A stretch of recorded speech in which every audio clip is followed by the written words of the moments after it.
I'm Coyote Peterson, and today I'm going to take you behind the scenes at the Ohio Wildlife Center.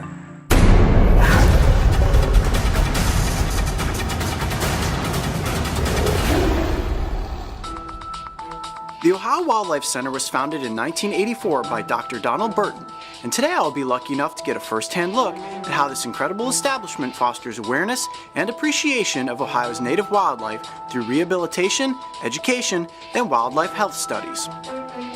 Our first stop would be the Wildlife Hospital. This is where the journey begins for any animal that is in trouble. Well, we must be at the right place because there's no skunks inside the building. We're going to head downstairs and see the rehabilitation process of some of the wild animals that live here in Ohio. Come on, let's go inside and check it out. Pretty excited and help rehabilitate some animals today. Hi, I'm Dr. Melinda Marks, and I'm the veterinary for the Ohio Wildlife Center. Working alongside Dr. Melinda Marks, I was about to get up close with some animals that were recently admitted. Well, I'm the clinical veterinarian here at the Ohio Wildlife Center, and I take care of all of the injured, orphaned wildlife that come in and provide any veterinary services that they may need. So surgeries, x-rays, medications, anything that they need prior to release is my job.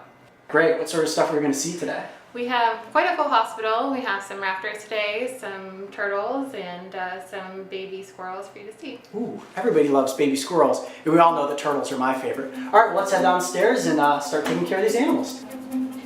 It's official. Today I'm going to help rehabilitate some animals. I'm Christy Krumloff. I'm the hospital and pre-release facility director. So what's the first animal that we're going to look at today? We're going to be looking at a raccoon that has a fractured jaw. So we actually have its mouth taped shut so that we're not injuring it any further, and then we have a feeding tube into it. So we're going to bring that raccoon out and we're going to feed it. Cool, well, let's bring out the raccoon. With Christy carefully holding this little guy in place, I'm able to give him some delicious milk formula through a feeding tube. Am I going slow enough? You can go a little bit faster. Oh, okay. I don't want it to like shoot out his nose. We all know how easy it is to make milk come out your nose.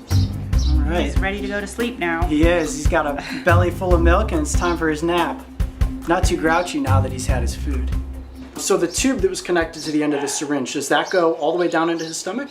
It does. It's something called an E-tube. So if an animal has an injury where they're unable to eat, like a jaw fracture, then we put a feeding tube in so that we can maintain their calorie requirements while they're healing.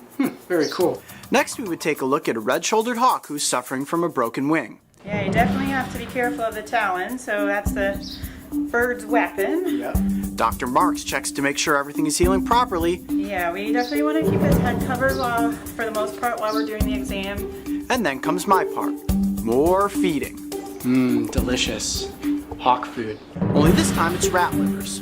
Nothing is more appetizing to a hawk than fresh rat livers. Ooh, that's good, isn't it?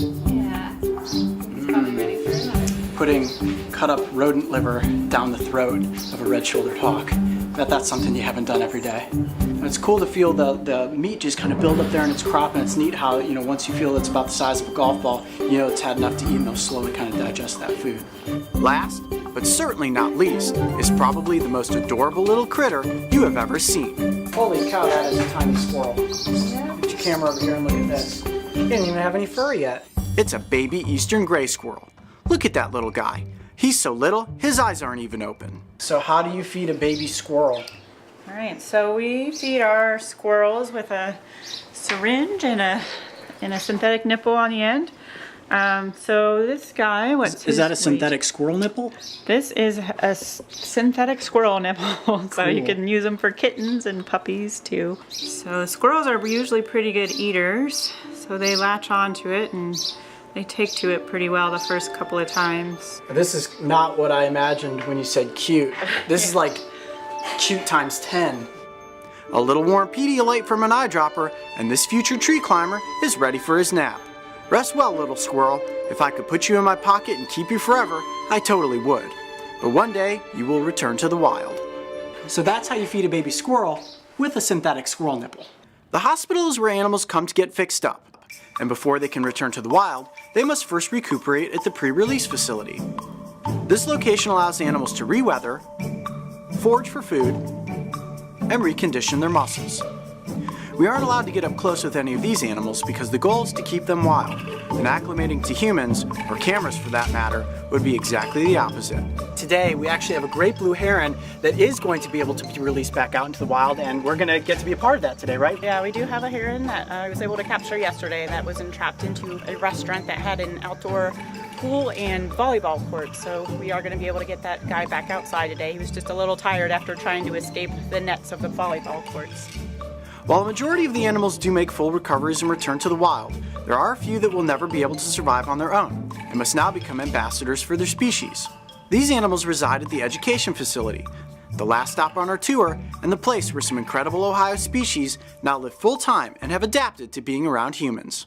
I'm Barbara Ray, the Wildlife Education Director here at the Ohio Wildlife Center. All right, so we have some animals that are not releasable because they have some sort of permanent disability that prevents them from surviving on their own.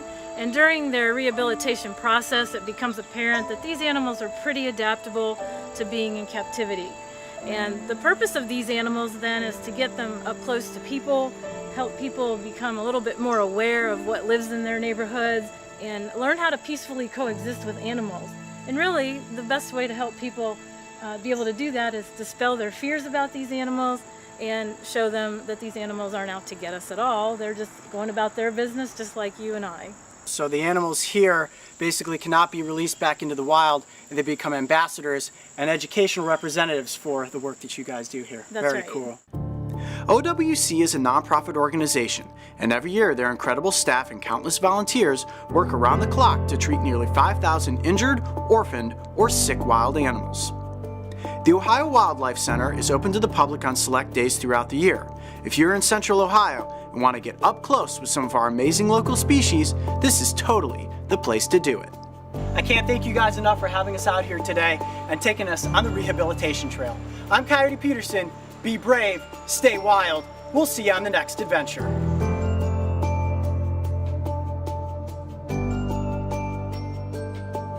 If you thought that was an amazing animal encounter, make sure to check out these other videos. And don't forget, subscribe to follow me and the crew on this season of Breaking Trail.